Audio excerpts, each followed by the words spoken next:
آپ urduaudiobooks.com پر عباد شاہ پوری کی کتاب اسلامی زندگی کی کہکشاں سن رہے ہیں۔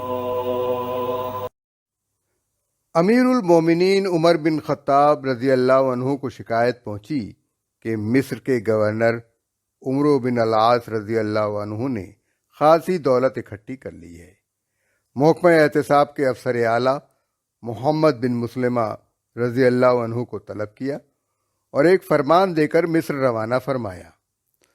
فرمان میں لکھا تھا، محمد بن مسلمہ آ رہے ہیں، اپنی ساری دولت ان کے سامنے رکھ دو، یہ جس قدر مناسب سمجھیں گے لے لیں گے۔ محمد بن مسلمہ فسطاط پہنچے، عمرو بڑے اتفاق سے پیش آئے، قصر امارت میں ٹھہرایا اور ہدیہ بھیجا۔ انہوں نے واپس کر دیا۔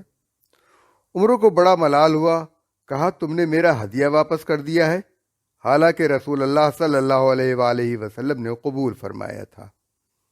اس ہدیے اور اس میں بڑا فرق ہے، اس میں تو برائی پوشیدہ ہے۔ کھانے کے وقت دونوں بزرگ دسترخوان پر بیٹھے، کھانا خاصا پرتکلف تھا، مگر محمد بن مسلمہ نے ہاتھ تک نہ لگایا۔ کیا عمر نے تمہیں میرا طعام کھانے سے روکا ہے؟ عمروں نے پوچھا۔ نہیں، روکا تو نہیں، انہوں نے حکم بھی نہیں دیا، محمد بن مسلمہ نے جواب دیا۔ پھر اپنے تھیلے سے جو کی روٹی نکالی، اس پر نمک چھڑکا اور کھانے لگے۔ کھانے کے بعد باتیں شروع ہوئیں۔ عمرو خاصے برہم تھے، کہنے لگے، خدا اس دن کا برا کرے جب میں نے عمر بن الخطاب کا والی بننا قبول کیا تھا۔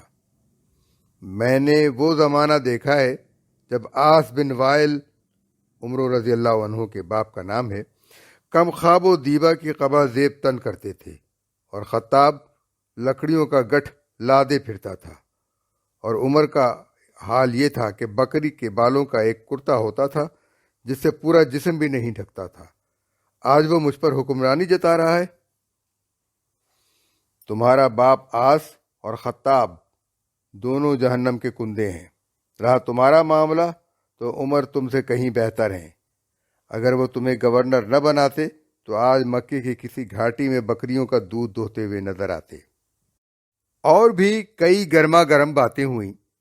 آخر عمرو رضی اللہ عنہ نے اپنی ساری دولت محمد بن مسلمہ رضی اللہ عنہ کے سامنے پیش کر دی۔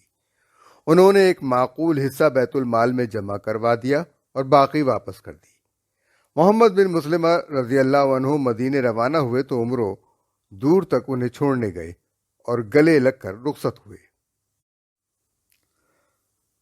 امیر المومنین عمر بن الخطاب اپنے احباب کی محفل میں بیٹھے تھے کہ ایک شخص حاضر ہوا اور عرض کی، آپ گورنر بناتے ہیں تو اس پر شرائط عائد کرتے ہیں، مگر پھر نہیں دیکھتے کہ وہ ان شرائط کی پابندی کر رہا ہے یا نہیں۔ حضرت عمر رضی اللہ عنہ کا رنگ متغیر ہو جاتا ہے اور جواب دہی کا خوف آ لیتا ہے۔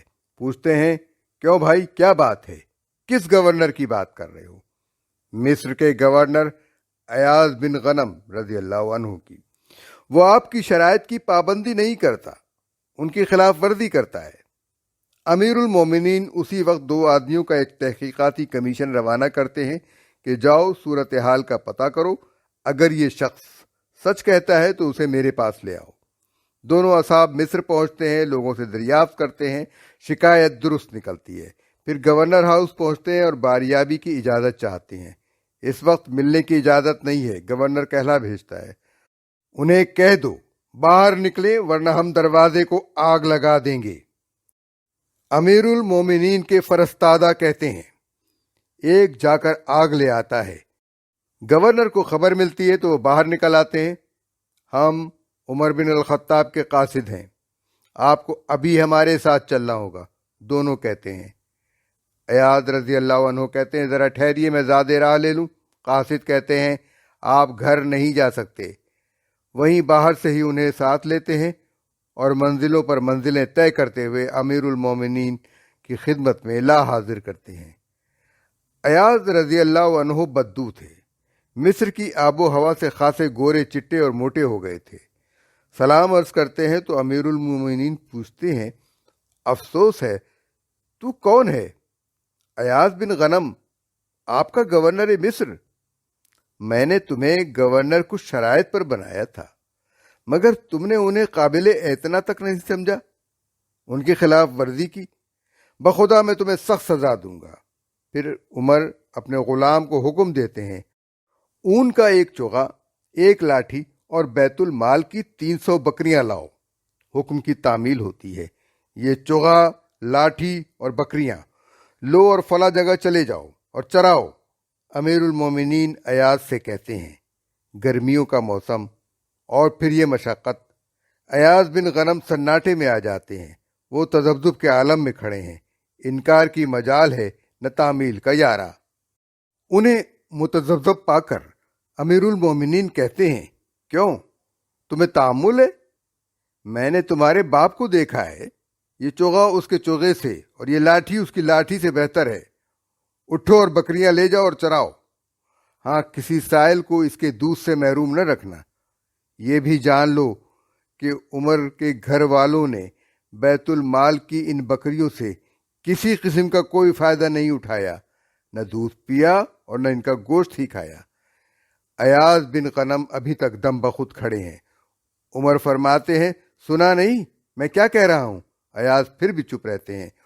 عمر رضی اللہ عنہ 3 بار یہی الفاظ کہتے ہیں۔ تیسری بار ایاز زمین پر گر پڑتے ہیں، مگر عمر کا فیصلہ اٹل ہے، وہ اپنی سزا نافذ کر کے رہتے ہیں۔ چند روز بعد ایاز کو طلب کرتے ہیں اور فرماتے ہیں، اب اگر میں تمہیں واپس مصر بھیج دوں اور تمہارا منصب بحال کر دوں تو تم کیسے انسان ثابت ہوگے؟ جیسا آپ چاہیں گے، ایاز رضی اللہ عنہ جواب دیتے ہیں۔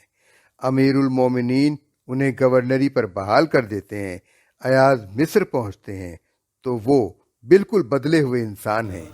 عمر کے درہ احتساب نے ان کی گورنری کے کسبل نکال دیے ہیں اور پھر وہ بہترین گورنر ثابت ہوئے۔